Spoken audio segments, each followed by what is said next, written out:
তাহলে আমি যে সূরা থেকে কথা বলতে চাই, সূরাটির নাম হলো সূরা আনকাবুত। কি নাম? সূরা আনকাবুত। পবিত্র কোরআনুল কারীমের 29 নম্বর সূরা, 20 নম্বর পারা, প্রথম নম্বর রুকুর 1 এবং 2 নম্বর আয়াতে কারিমা তেলাওয়াত করেছি। সূরাটির নাম আনকাবুত। আনকাবুত শব্দের অর্থ হলো মহিলা মাকড়সা। কি? মহিলা মাকড়সা। আল্লাহ তাআলা এই সূরার মধ্যে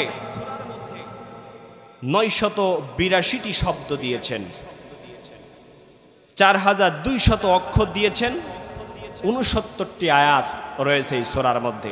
বিশ্বনবীর মাক্কি জীবনীতে এই সূরাটি নাজিল হয়। সূরার নাম আনকাবুত। আনকাবুত শব্দের অর্থ হলো মাকড়সা। আল্লাহ তাআলা কোরআন নাজিল করলেন মানব জাতির হেদায়েতের জন্য, মানুষকে অন্ধকার থেকে আলোর পথে নিয়ে আসার জন্য। কিন্তু আল্লাহ তাআলা কেন একটা মাকড়সার নামে, পৃথিবীর সবচাইতে দুর্বল প্রাণী, সেই মাকড়সার নামে আল্লাহ তাআলা কেন সূরা নাজিল করলেন? রব্বুল আলামিন কোরআন নাজিল করলেন মানব জাতির হেদায়েতের জন্য। রব্বুল আলামিন বলেন, আলিফ লাম রা কিতাবুন আনজালনাহু ইলাইকা লিতুখরিজান নাস মিনাজ যুলুমাতি ইলান নূর। আল্লাহু আকবার। কোরআনুল কারীমের এক একটা আয়াতে কারিমা তেলাওয়াত করা শেষ হবে যখন, আমি আমার শাহাদাত আঙ্গুলি দ্বারা ইশারা করব, তখন ইশারা করব যখন জবান খুলে আল্লাহু আকবার বলবেন, তখন এই কার্যক্রম চলবে ততক্ষণ, আলোচনা শেষ হবে না যতক্ষণ। রাজি আছেন যারা যারা দুহাত তুলে বলেন না আল্লাহু আকবার? আর একটু জবান খুলে বলেন না আল্লাহু আকবার? আল্লাহর কোন গোলাম যদি একটিবার আল্লাহু আকবার শব্দটি উচ্চারণ করে, বিশ্বনবী বলেন বাইনাস সামাওয়াতি ওয়াল আরদ, আসমান এবং জমিনের মধ্যবর্তী যত ফাঁকা জায়গা আছে সমস্ত ফাঁকা জায়গাগুলো আল্লাহ সব দ্বারা পরিপূর্ণ করে দেয়। আধুনিক বিজ্ঞানের জয়যাত্রার যুগে বিজ্ঞানের সর্বোচ্চ শাখার নাম হলো মহাকাশ বিজ্ঞান। আমেরিকার স্টেশন নাসার মহাকাশ বিজ্ঞানীরা আজ থেকে সর্বোচ্চ তারা চন্দ্র পর্যন্ত পৌঁছাতে পেরেছে। চন্দ্র পর্যন্ত তারা পৌঁছাতে পেরেছে। কিন্তু আজকে যদি সাতক্ষীরা দেবহাটার ময়দান থেকে আল্লাহর কোনো বান্দা যদি একটিবার আল্লাহু আকবার শব্দটি উচ্চারণ করে, চন্দ্র সূর্য পেরিয়ে সপ্ত আকাশ মারিয়ে আওয়াজটুকু সরাসরি আল্লাহর আরশে আজিম পর্যন্ত পৌঁছে যায়। সেই মহান আল্লাহ তাআলার নিমিত্তে আমরা সকলে জবান খুলে বলি আল্লাহু আকবার। দীর্ঘ 16 বছর যাবত আমরা দেখেছি বাংলার জমিনে মুসলমানদেরকে ঠিক মতো আল্লাহু আকবারের ধ্বনি উচ্চারণ করতে দেই নাই। কথা বলেন ঠিক না ঠিক? যখন দেশে ভারতীয় প্রেসক্রিপশনে নগ্ন হস্তক্ষেপে স্বৈরাচার এবং তার দোসররা যখন বিভিন্ন সময়ে মুসলমানদেরকে এদেশ থেকে ইসলামকে নিভিয়ে দেওয়ার জন্য, ইসলামী তাহাজিব তামাদ্দুনকে নিষেধ দেওয়ার জন্য যখন বিভিন্ন সময় বিভিন্ন ষড়যন্ত্র লিপ্ত হয়েছে, বাংলার তৌহিদবাদী মুসলমান যখন তাদের বিরুদ্ধে ময়দানে লিল্লাহি তাকবীরের স্লোগান নিয়ে নেমেছে, তখন তাদের বিরুদ্ধে জঙ্গিবাদের মামলা দিয়ে বছরের পর বছর কারারুদ্ধ জীবন যাপন করতে বাধ্য করেছে। কথা বলতেই হবে ঠিক না বেঠিক? শুধু তাদেরকে কারাগারের মধ্যে জীবন যেতে বাধ্য করে নাই, নিরপরাধ মানুষগুলোকে বাসা থেকে উঠে নিয়ে খোলা জমিনে হাত বেঁধে চোখ বেঁধে তাদেরকে ক্রস ফায়ার দিয়ে পৃথিবীর জমিন থেকে বিদায় করা হয়েছে। শুনে রেখে দিন, শুনে রেখে দিন, এদেশ থেকে ইসলামকে নিভিয়ে দেওয়ার জন্য, কোরআনকে নিভিয়ে দেওয়ার জন্য, ইসলামী আন্দোলনকে নিভিয়ে দেওয়ার জন্য, আল্লাহর কোরআনকে আইন বন্ধ করার জন্য তোমরা যতই ষড়যন্ত্র লিপ্ত হও না কেন, আল্লাহর কসম করে কোরআন হাতে নিয়ে বলছি, আমরা যখন ময়দানে কোরআনের কথা বলি, আমরা কারো রক্তচক্ষুকে পরোয়া করে কথা বলি না। আমাদের এই সংগ্রাম চলবে ততদিন, আলী বাংলার জমিনে 56,000 বর্গ মাইলের সংসদে যতদিন পর্যন্ত আল্লাহর আল্লাহর কোরআনের আইন বাস্তবায়ন না হবে ততদিন পর্যন্ত আমাদের পক্ষ থেকে কোরআনের কথা চলতেই থাকবে। হাজারো জুলুম অত্যাচার নির্যাতন করে আমাদেরকে পথ থেকে সরানো যাবে না, যাবে না, যাবে না। চলুন সামনের দিকে যাই। যে কথা বলতেছিলাম, রব্বুল আলামিন কোরআন নাজিল করলেন মানব জাতির হেদায়েতের জন্য।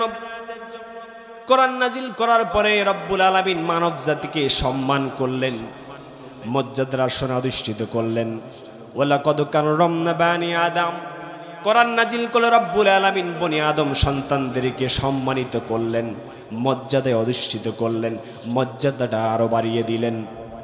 কিন্তু রব্বুল আলামিন মাকরুসার নামে একটা সূরা কেন নাজিল করলেন? কেন মাকরুসার নামে সূরা নাজিল করলেন? রব্বুল আলামিন সে কথা নিজেই কোরআনুল কারীমের মধ্যে বলে দিয়েছেন। রব্বুল আলামিন বলেন, মাসালুল্লাযীনা ইত্তাখাযু মিন দুনিল্লাহি আউলিয়া কামাসালিল আনকাবুত।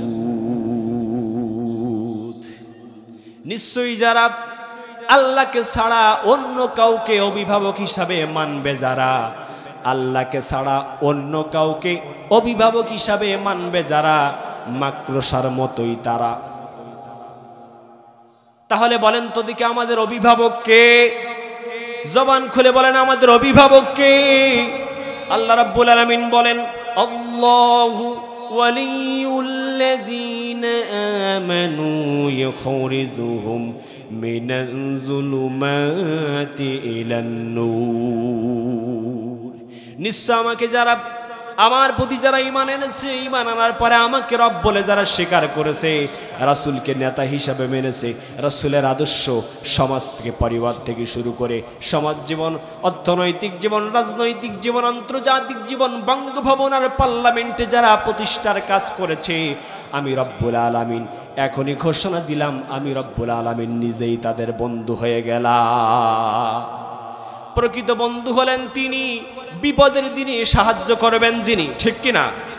বিপদের দিনে সাহায্য করেন না যিনি, প্রকৃত বন্ধু বলে মানাই না তিনি, প্রকৃত বন্ধুর পরিচয় তিনি নয়। সুতরাং রব্বুল আলামিন বলেন, তোমরা আমার জমিনে আমার দিনকে প্রতিষ্ঠা করার জন্য, রাসূলের আদর্শ প্রতিষ্ঠা করার জন্য রাষ্ট্রীয় জালে তোমাদের বন্দী করবে যখন, রাষ্ট্রীয় জালে তোমাদেরকে আবদ্ধ করে ফেলবে যখন, আমি রব্বুল আলামিন ওই সমস্ত ষড়যন্ত্রের জালকে ছিন্ন ভিন্ন করে, মাকড়সার জালের মতো ছিন্ন ভিন্ন করে আমি রব্বুল আলামিন তোমাদেরকে অন্ধকার থেকে বাহির করে নিয়ে আসবো, ঠিক তখন। তাহলে রব্বুল আলামিন মাকরুসার নামে কেন সূরা নাজিল করেন? রব্বুল আলামিন বলেন, মাসালুল্লাযীনা ইত্তাখাযু মিন দুনিল্লাহি আউলিয়া কামাসালিল আনকাবুত। নিশ্চয় আল্লাহকে ছাড়া অন্য কাউকে অভিভাবক হিসাবে গ্রহণ করবে যারা, মাকড়সার মতোই তারা, ঠিক কিনা?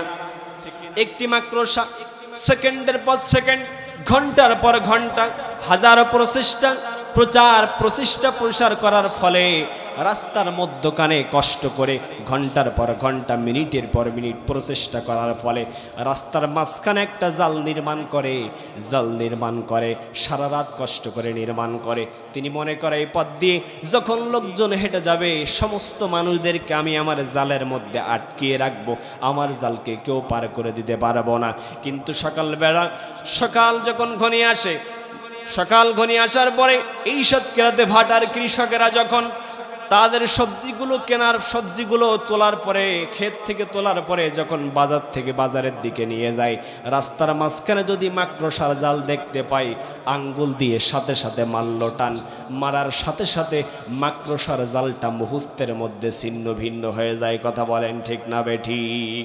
রব্বুল আলামিন বলেন, ও আমার গোলামেরা, তোমরা আমার জমিনে আমার দিন কায়েমের জন্য, আমার জমিনে ইসলাম প্রতিষ্ঠা করার জন্য, আমার জমিনে রাসূলের আদর্শ প্রতিষ্ঠা করার জন্য, আমার জমিনে কোরআনের বিধান প্রতিষ্ঠা করার জন্য তোমরা যখন প্রচার করবে, তোমরা যখন প্রচেষ্টা চালাবে, প্রসার চালাবে, তোমাদেরকে তদানীন্তন তাগুতি শক্তি যখন রাষ্ট্রীয় জালে বন্দী করতে চাইবে, তাদের সমস্ত ষড়যন্ত্রের জালকে আমি রব্বুল আলামিন মাকড়সার জালের মতো মুহূর্তের মধ্যে 1 সেকেন্ডে যেমন টান দেওয়ার সাথে সাথে মাকড়সার জালটা ছিন্ন ভিন্ন হয়ে যায়, তদানীন্তন কাফের এবং মুশরিকের গোষ্ঠীরা, ফ্যাসিবাদ শক্তি তারা যতই ষড়যন্ত্রের জাল তৈরি করুক না কেন, আমি রব্বুল আলামিন মুহূর্তের মধ্যে মাকড়সার জালের মতো তাদের সমস্ত ষড়যন্ত্রকে ব্যর্থ করে দেব। কন্যা সুবহানাল্লাহ।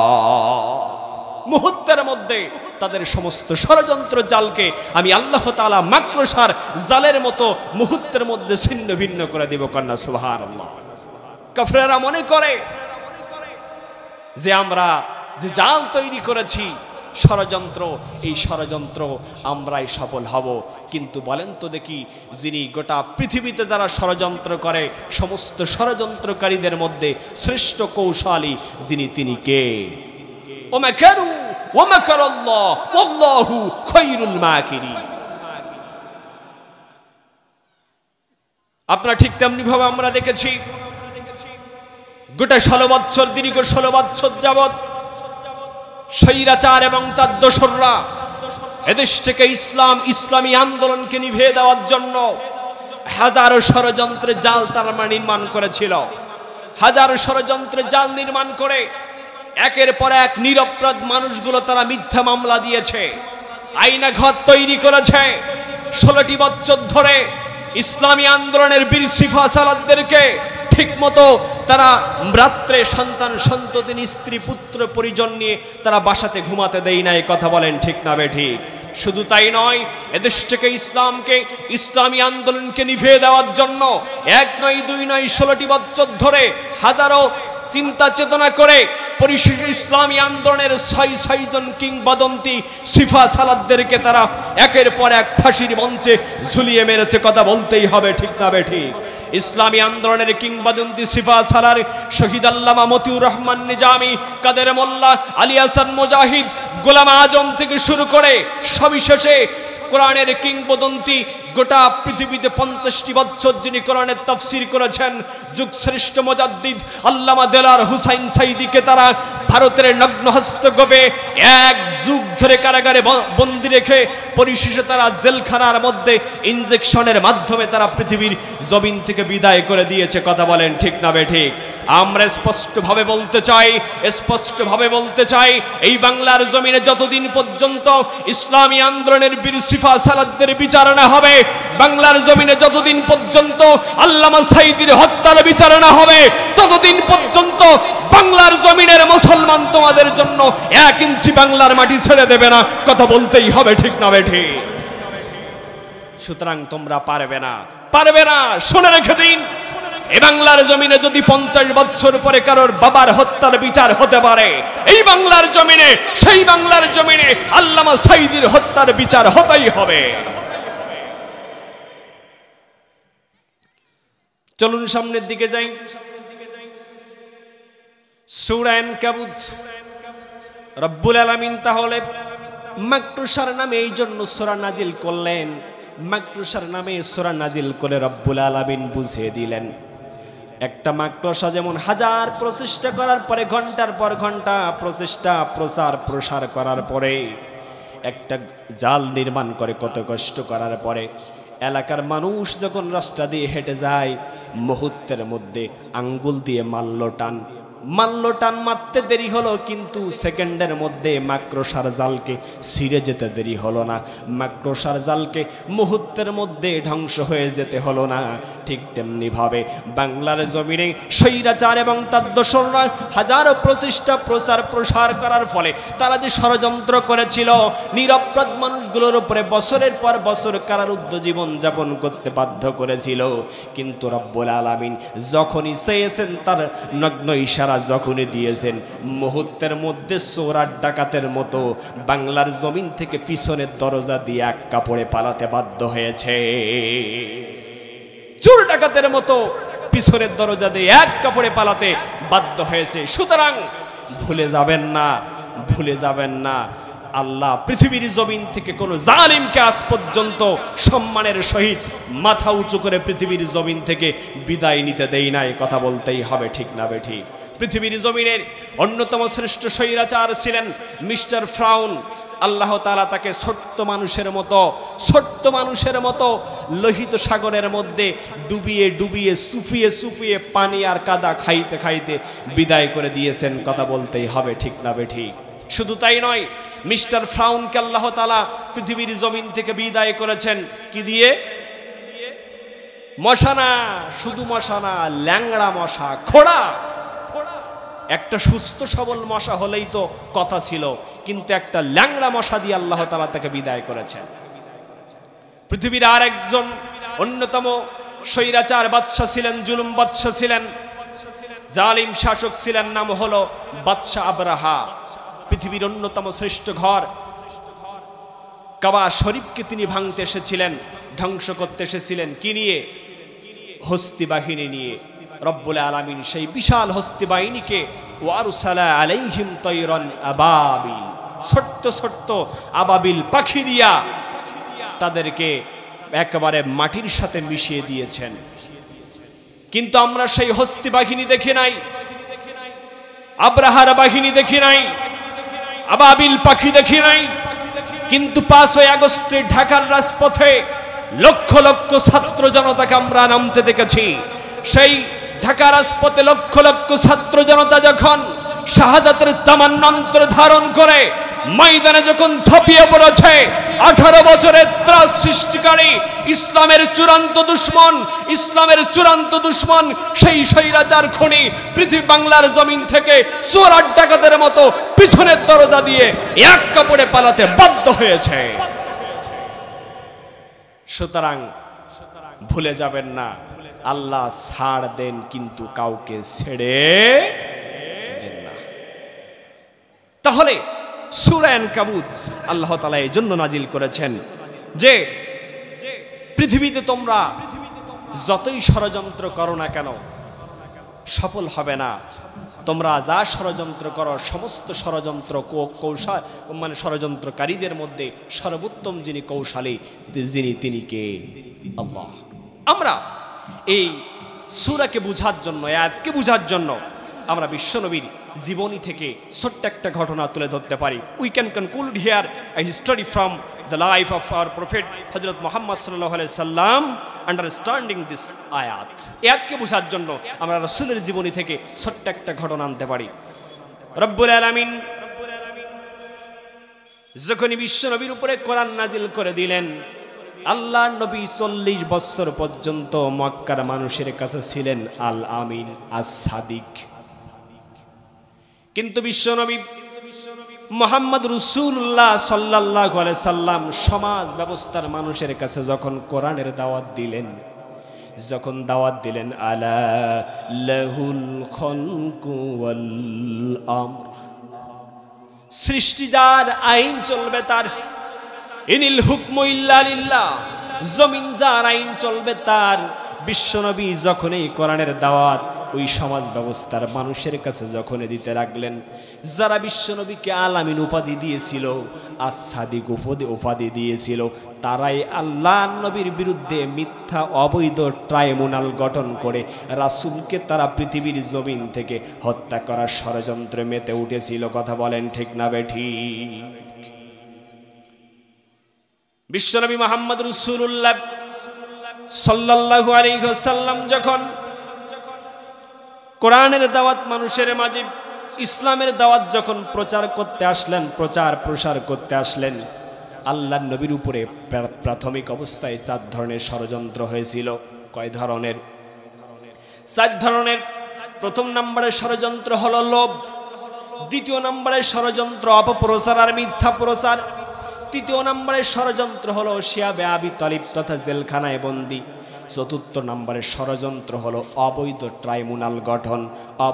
ট্রাইব্যুনাল গঠন করে হত্যার পরিকল্পনা। ও মুসলমান, আজকেও যারা পৃথিবীর জমিনে মানুষদের কাছে কোরআনের দাওয়াত প্রদান করবে, ইসলামের দাওয়াত যখন প্রদান করবে, তাদের বিরুদ্ধেও অবৈধ ট্রাইব্যুনাল গঠন করে, মিথ্যা ট্রাইব্যুনাল গঠন করে যুগে যুগে তাদেরকেও পৃথিবীর জমিন থেকে হত্যা করার পরিকল্পনা করবে। কথা বলেন ঠিক না বেঠিক? আল্লাহর নবী বিশ্ব নবী যখন দ্বীনের দাওয়াত দিতে লাগলেন, প্রথম 4 ধরনের। প্রথম নম্বরে হলো লোভ, দ্বিতীয় নম্বরে অপপ্রচার আর মিথ্যা প্রচার, 3 নম্বরে হলো শিয়াবে আবু তালিব জেলখানায় বন্দী, 4 নম্বরে হলো অবৈধ মিথ্যা ট্রাইব্যুনাল গঠন করা, দারুণ নদয় অবৈধ মিথ্যা ট্রাইব্যুনাল গঠন করা। চলুন একটু বিস্তারিত চলে যায়। প্রথম নম্বরের ষড়যন্ত্র হলো লোভ। আল্লাহর নবী বিশ্ব নবী মুহাম্মদ রাসূলুল্লাহ সাল্লাল্লাহু আলাইহি সাল্লাম যখন দ্বীনের দাওয়াত দিতে লাগলেন, দ্বীনের প্রচার প্রসার যখন, তাওহীদের দাওয়াত যখন দিতে লাগলেন, কালিমার দাওয়াত যখন দিতে লাগলেন, মক্কার কাফেরেরা দেখলো নবী মুহাম্মদ যদি এভাবেই দাওয়াত দিতে থাকে, একের পর এক যদি এভাবেই দাওয়াত দিতে থাকে, মানুষ তো হ্যামিলিয়নের বাসিওয়ালার মতো পাগল হয়ে আস্তে আস্তে মানুষ ইসলাম গ্রহণ করবে। আর মানুষ যদি ইসলাম গ্রহণ করে, কালিমা যদি গ্রহণ করে, আমি আবু জেহেল যে ক্ষমতার চেয়ারে অবৈধভাবে সুপারগুলো আটা দিয়ে বসেছি, জনগণ আমি যদিও না উঠতে চাই, জনগণ আমাকে তো গলা ধাক্কা দিতে দিতে, জুতা পিটা করতে করতে তো আমাকে ক্ষমতা থেকে বাহির করে দিবে। কথা বলেন ঠিক না বেঠিক? আবু জেহেল জানতো মুহাম্মদ সত্য নবী, মুহাম্মদ যে দাওয়াত প্রদান করতে সত্য দাওয়াত, হকের দাওয়াত, কিন্তু মানত না একটাই কারণ, তিনি যদি মানে তাহলে ক্ষমতার চেয়ারে আর থাকতে পারবে না। আল্লাহর নবী বিশ্ব নবী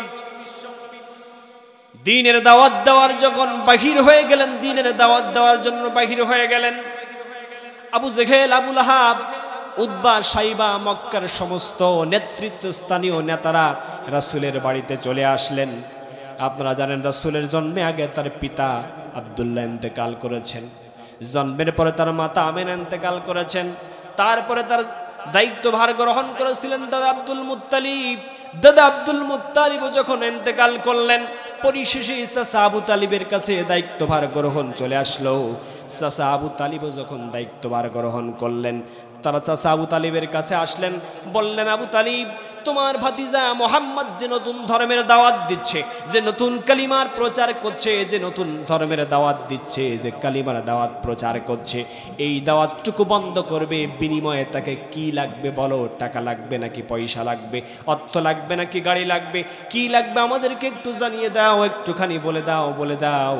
যখন এই কথা বললেন, চাচা আবু তালিব দাওয়াতটা যখন প্রস্তাবটা গ্রহণ করলেন, আল্লাহর নবী যখন দ্বীনের দাওয়াত দিয়ে তিনি যখন বাসাতে ফিরলেন, মক্কাতে যখন ফিরে আসলেন, তখন চাচা আবু তালেব বললেন, ও ভাতিজা মুহাম্মদ শোনো, মক্কার সমস্ত নেতারা আমার কাছে এসেছিল, তারা দাওয়াত দিয়েছিল, তারা আমার কাছে প্রস্তাব দিয়েছে, তুমি যে নতুন ধর্মের দাওয়াত প্রচার করছো, এই দাওয়াত থেকে তোমাকে বন্ধ থাকতে হবে, দূরে থাকতে হবে। তোমাকে কি লাগবে বলো?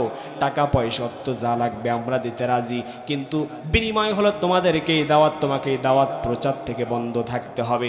এই কথা যখন বললেন, আল্লাহর নবী বিশ্ব নবী বলেন, চাচা, আমি একটা অসম্ভব জিনিসকে তোমাকে সম্ভব পরের বলি, যদিও সেটা সম্ভব নয়, তারপরেও যদি সম্ভব হয় শুনুন, আমার এক হাতে এনে দেওয়া হয়, আর সূর্যটাকে যদি আমার এক হাতে এনে দেওয়া হয়, তবে আমি মুহাম্মদ যে দাওয়াত দিচ্ছি তারপর থেকে আমি এক চুল পরিমাণ দূরে সরে যেতে রাজি নই।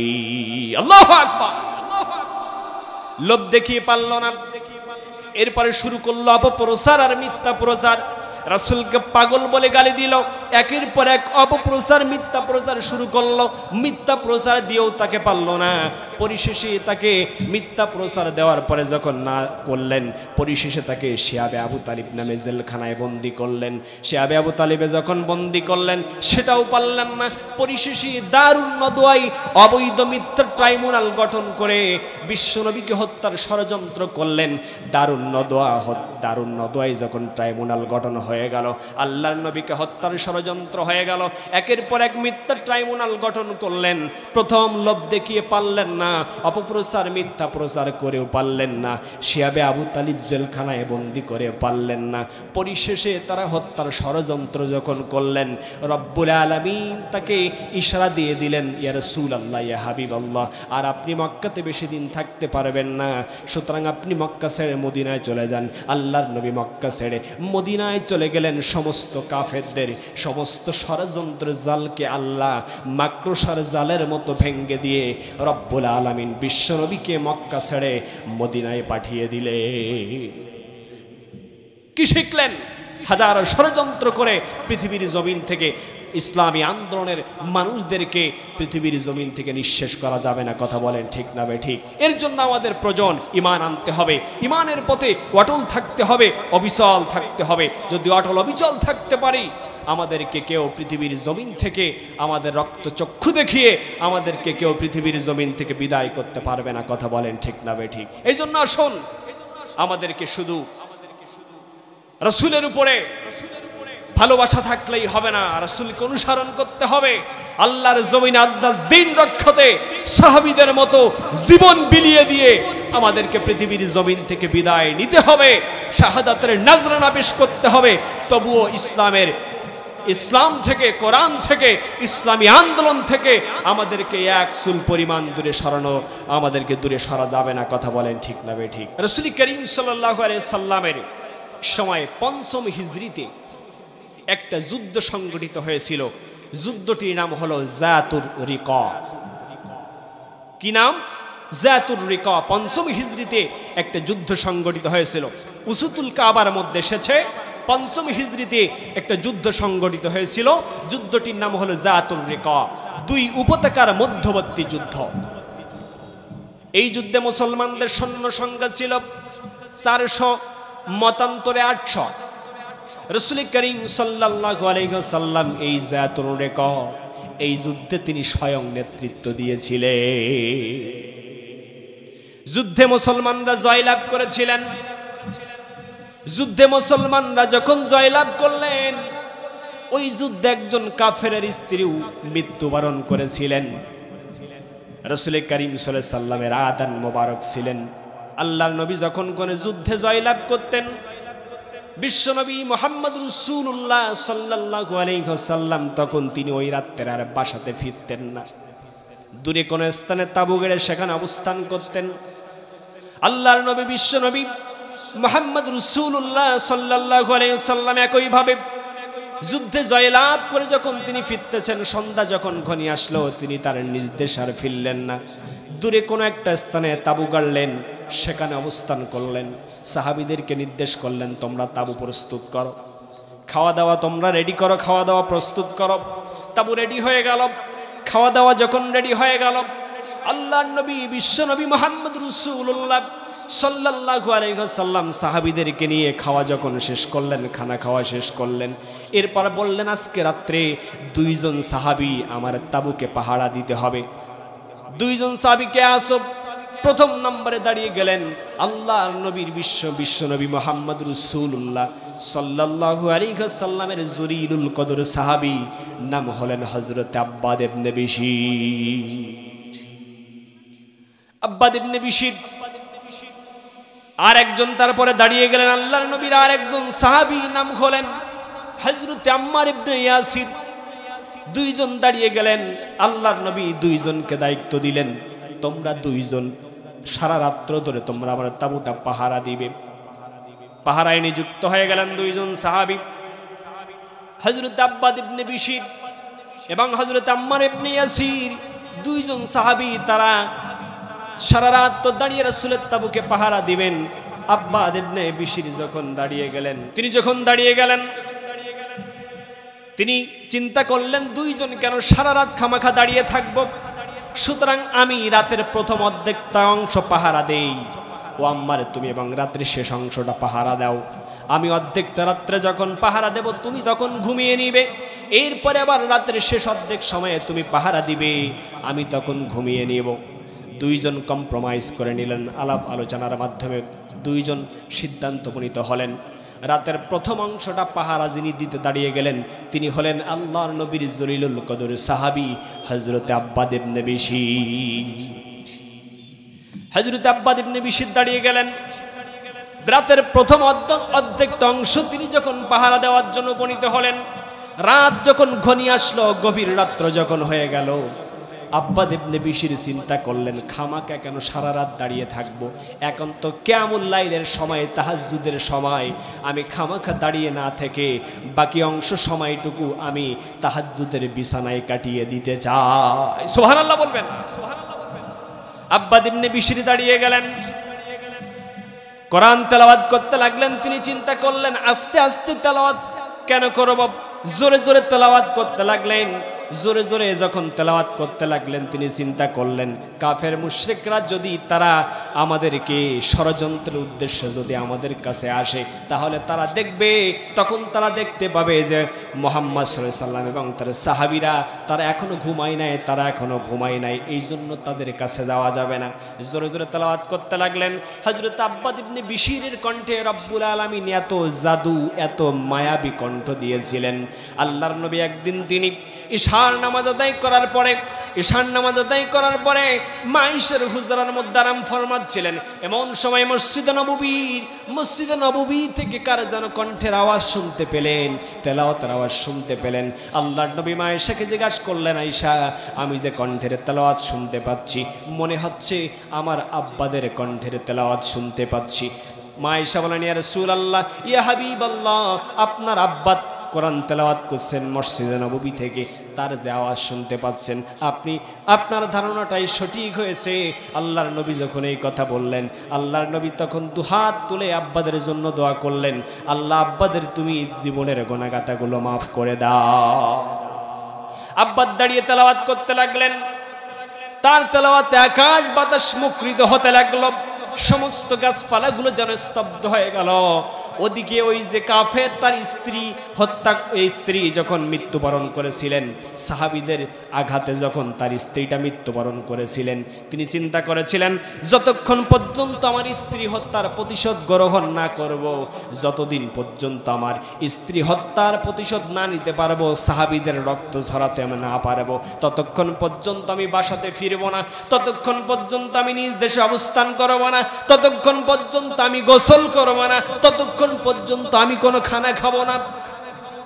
সিদ্ধান্ত যখন তিনি এটা নিয়ে ফেললেন, পরিশেষে তিনি আস্তে আস্তে খুঁজতে সাহাবীদের তাবু, রাসূল করিম সাল্লাল্লাহু আলাইহি সাল্লাম যেখানে তাবু গেড়েছিলেন, সে তার আশেপাশে যখন আসতে লাগলেন, তিনি তার কণ্ঠের মধ্যে কোরআন তেলাওয়াত শুনতে পেলেন।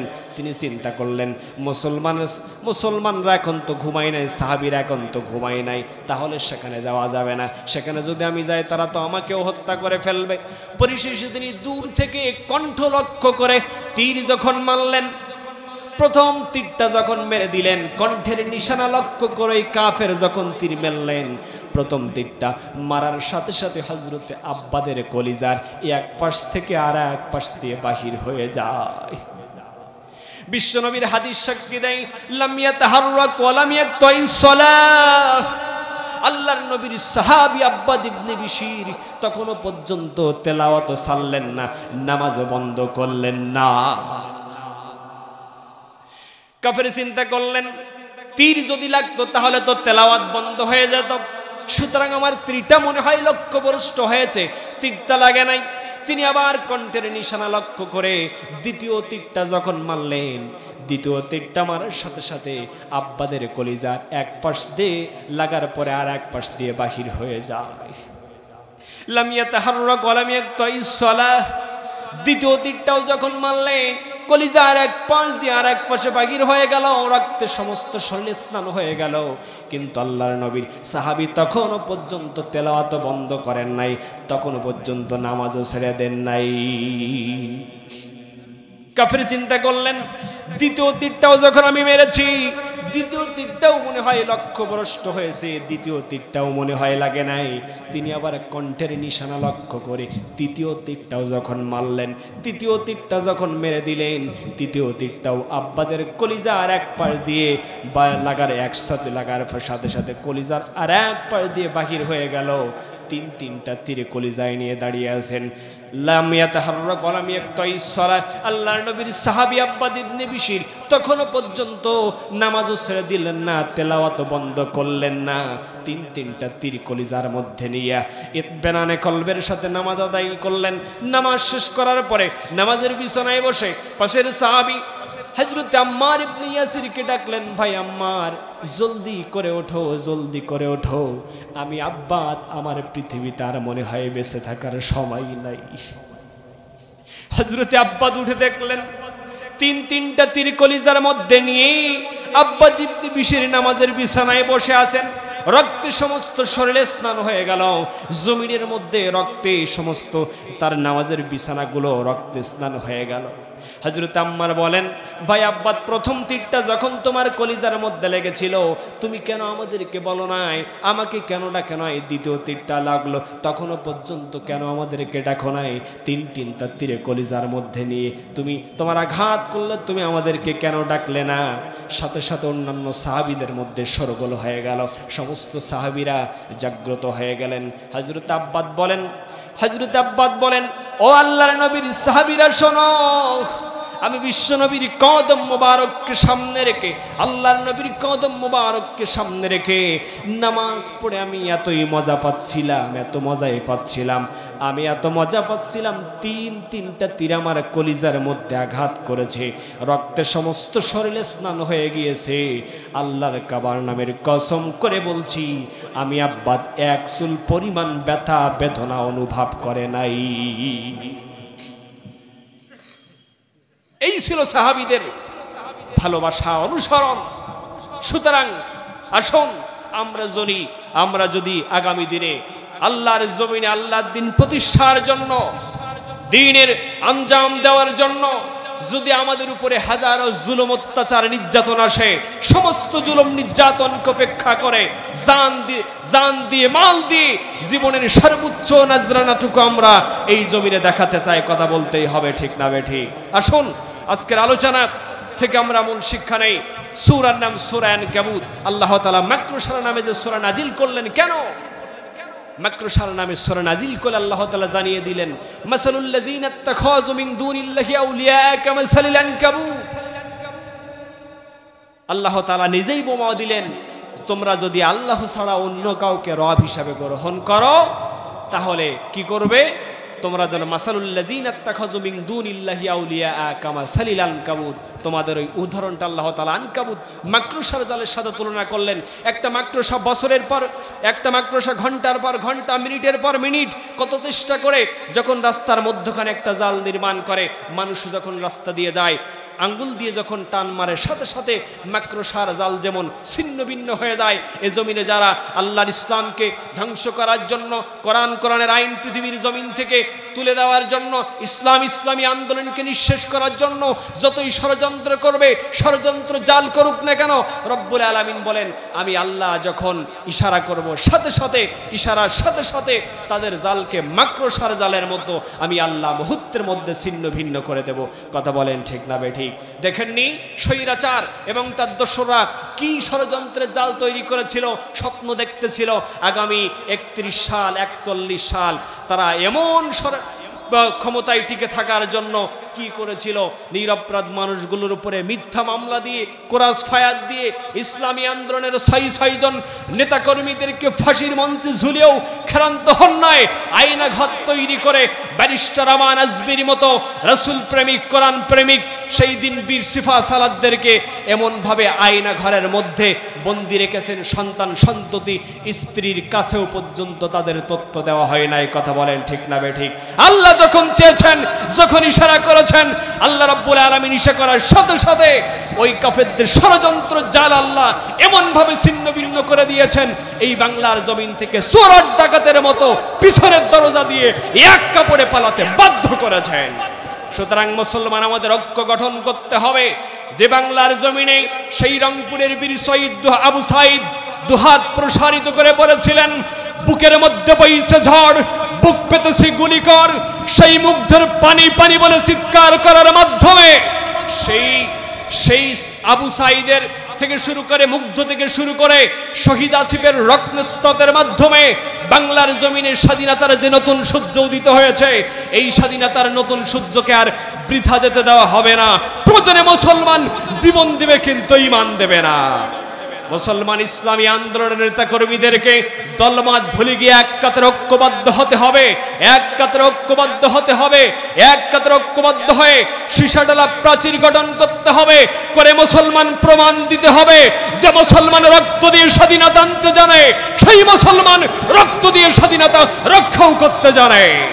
সীমান্তবর্তী ইসলামী আন্দোলনের নেতাকর্মীদেরকে সজাগ থাকতে হবে, আবারও যেন ভারতের নগ্ন হস্তক্ষেপে, ভারতের নগ্ন ইশারায় ওই স্বৈরাচার পিছনের দরজা দিয়ে চট করে ঢুকে না যেতে পারে। সুতরাং মুসলমান সাতক্ষীরার মাটি ইসলামের মাটি, সাতক্ষীরার মাটি শহীদ আলী মুস্তফার মাটি, সাতক্ষীরার মাটি শহীদ আরিফুজ্জামানের মাটি, সাতক্ষীরার মাটি শহীদ আমিনুরের মাটি, সাতক্ষীরার মাটি শহীদ কামালের মাটি। আগামী দিনে এই সাতক্ষীরার মাটির মানুষেরকে আবারও যদি ইসলামকে নিয়ে, কোরআনকে নিয়ে, ইসলামী আন্দোলনকে নিয়ে, ইসলামী আন্দোলনের সিপাহসালারদেরকে নিয়ে আবারও যদি ষড়যন্ত্রের হোলি খেলায় মেতে ওঠে, সমস্ত ষড়যন্ত্রের হোলি খেলাকে কোরবান দিতে, কি সমস্ত ষড়যন্ত্র হোলি খেলাকে কোরবান দিতে, সমস্ত সবকিছু ব্যর্থ করতে সাতক্ষীরার মুসলমান কি প্রস্তুত আছেন? কারা কারা আছেন দুহাত তুলে আল্লাহকে দেখিয়ে দেন। লিল্লাহে তাকবীর, লিল্লাহে তাকবীর। আল্লাহ পাক যেন আমাদের সকলকে দ্বীনের জন্য, ইসলামের জন্য কবুল করে আগামী দিনে বাংলার সংসদে যেন কোরআন প্রেমিক, রাসূল প্রেমিক, রাসূলের আদর্শে আদর্শিত হওয়া মানুষদেরকে যেন আগামী পার্লামেন্টে পাঠিয়ে ভোট দিয়ে সমর্থন করে আমরা যেন বাংলাদেশকে আল্লাহর কোরআনের আইন দিয়ে যেন বাংলার জমিনের একটা দিন একটা রাত চলেছে, এমন দিন এবং রাত যেন আল্লাহ দেখে দেওয়ার তৌফিক দান করেন বলেন।